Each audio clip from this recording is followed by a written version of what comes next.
Good morning children. आज हम लोग चैप्टर 17 भीष्म पढ़ेंगे। आज हम लोग भीष्म के बारे में पढ़ेंगे। देखिए, पूरा भारतवर्षे हस्तिनापुर नाम राज्यम अस्ति। प्राचीन काल में भारत देश में हस्तिनापुर नाम का राज्य था। प्राचीन काल पहले भारतवर्ष में भारत देश में हस्तिनापुर का राज्य था। तत्रत्याः राजा शांतनु आसीत्। वहाँ के राजा शांतनु थे। वहाँ के राजा शांतनु थे। शांतनु एकः पुत्रः आसीत्।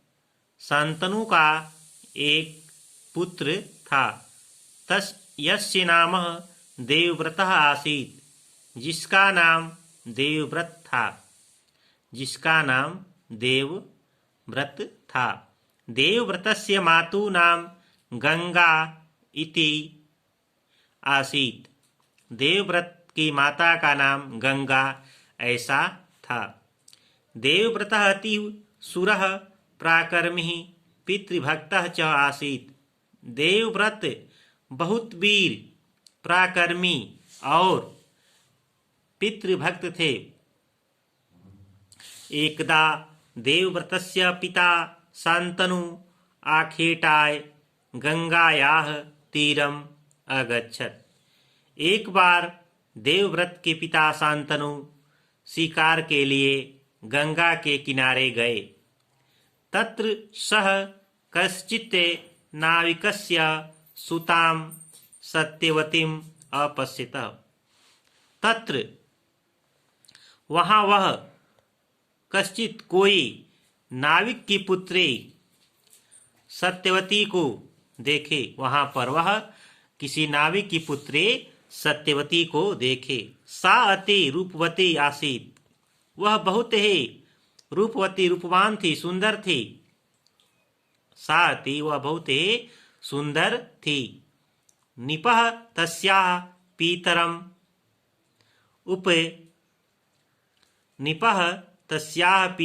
पीतरम उपगम्य निवेदितः।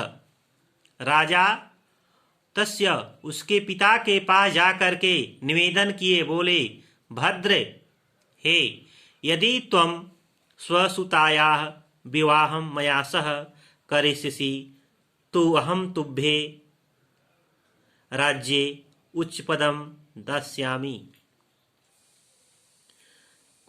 निवेदन किया कि हे भद्र, यदि तुम अपनी पुत्री का विवाह मेरे साथ करोगे तो मैं तुम्हें अपने राज्य में ऊंचे पद प्रदान दूंगा। नाविकस्य उक्तः, हे राजन, अहम एक पड़ेन स्वपुत्री तुभ्यं दातुं शक्नोमि। नाविक ने कहा, हे राजन, मैं एक पड़ेन एक शर्त पर अपनी पुत्री तुम्हें दे सकता हूँ। यदि राजस्य उत्तराधिकारी त्वं मम सुतायाः पुत्रं करिष्यसि।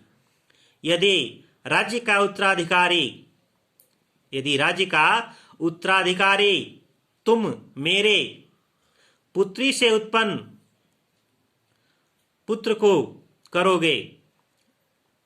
एक शर्त पर मैं तुम्हें अपनी पुत्री दे सकता हूं कि यदि राज्य का उत्तराधिकारी तुम मेरे सुता के पुत्र अर्थात मेरी पुत्री के पुत्र को करोगे। निपः तस्य वचनेन अप्रसन्नः अभवतः।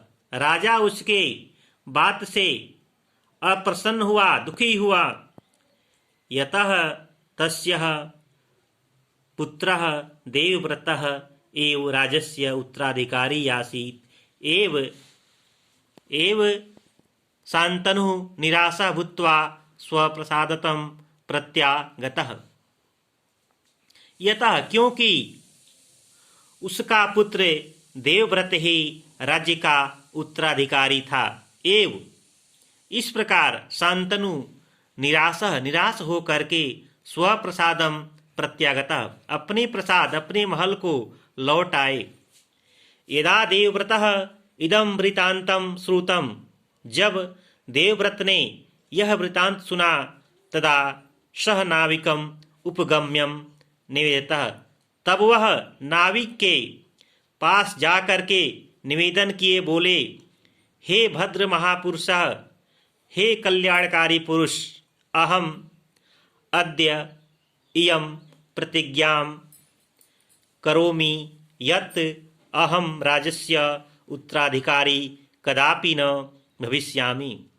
हे भद्र पुरुष, मैं आज यह प्रतिज्ञा करता हूँ कि मैं राज्य का उत्तराधिकारी कभी नहीं बनूंगा।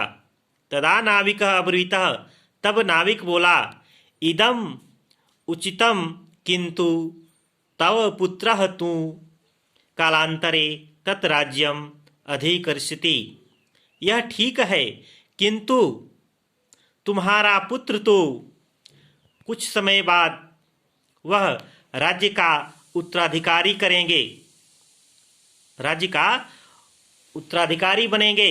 देवव्रतः अकथयत्, देवव्रत ने कहा, अहम यम अपि भीष्म प्रतिज्ञां करोमि, मैं यह भी भीष्म प्रतिज्ञा करता हूँ यत् कि अहम मैं आजीवनम ब्रह्मचर्यस्य पालनम करिष्यामि।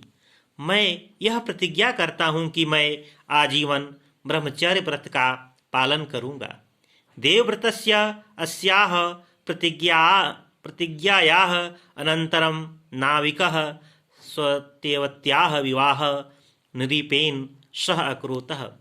देवव्रत की इस प्रतिज्ञा के बाद नाविक ने सत्यवती का विवाह राजा के साथ कर दिया।